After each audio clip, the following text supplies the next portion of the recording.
Sebelum masuk ke video, apakah kalian tahu apa itu ekosistem? Ekosistem adalah interaksi antara organisme dan lingkungannya. Secara umum seluruh makhluk hidup melakukan interaksi di dalam kesehariannya, baik itu manusia, tumbuhan, dan hewan. Di dalam ekosistem juga terdapat dua komponen, yaitu komponen biotik dan abiotik sebagai tempat saling bergantungnya satu organisme dan lingkungannya. Nah, pengertian dari masing-masing komponen tersebut yaitu komponen biotik merupakan keseluruhan benda hidup yang dapat melakukan interaksi dengan sesama makhluk hidup dan lingkungannya. Dibedakan menjadi tiga golongan, yaitu produsen, konsumen, dan pengurai.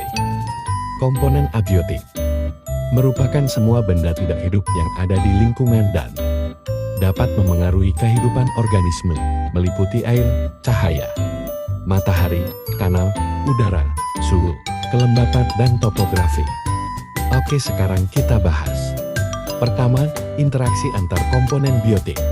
Kedua, interaksi antar komponen biotik dan abiotik. Interaksi antar komponen biotik adalah interaksi antara makhluk hidup dengan makhluk hidup lainnya. Beberapa macam interaksi antar komponen biotik adalah sebagai berikut. 1. Kompetisi merupakan interaksi yang menyebabkan persaingan antara dua individu. Interaksi ini terjadi ketika dua individu memperebutkan sumber daya yang sama. Sumber daya yang dimaksud dapat berupa pasangan kawin, makanan, air atau sinar matahari. 2. Predasi terjadi antara hewan pemangsa dengan mangsanya. Hewan pemangsa ini disebut juga dengan predator. Hubungan predasi berperan penting dalam menyeimbangkan populasi spesies di suatu ekosistem. 3. Netral terjadi antara dua atau lebih spesies yang tidak saling memengaruhi. Contohnya adalah interaksi antara ayam dan kucing. 4. Simbiosis merupakan hubungan antara dua organisme atau lebih yang hidup bersama dalam satuan tempat dan waktu yang sama. Ada 4 bentuk simbiosis, yaitu simbiosis, komensalisme, amensalisme, parasitisme, dan mutualisme. Pengertian 4 simbiosis. Komensalisme, salah satu pihak diuntungkan, sedangkan pihak lain tidak diuntungkan atau dirugikan. Amensalisme, salah satu pihak dirugikan, sedangkan pihak lain tidak diuntungkan atau dirugikan. Parasitisme, salah satu pihak diuntungkan, sedangkan pihak lain dirugikan. Mutualisme, kedua belah pihak sama-sama diuntungkan. Interaksi antar komponen biotik dan abiotik terjadi antara komponen biotik dan abiotik akan mengakibatkan terjadinya aliran energi dan daur biogeokimia. Aliran energi menghasilkan rantai makanan dan jaring-jaring makanan. Daur biogeokimia adalah daur perpindahan materi dari komponen abiotik ke komponen biotik dan kembali lagi ke komponen abiotik.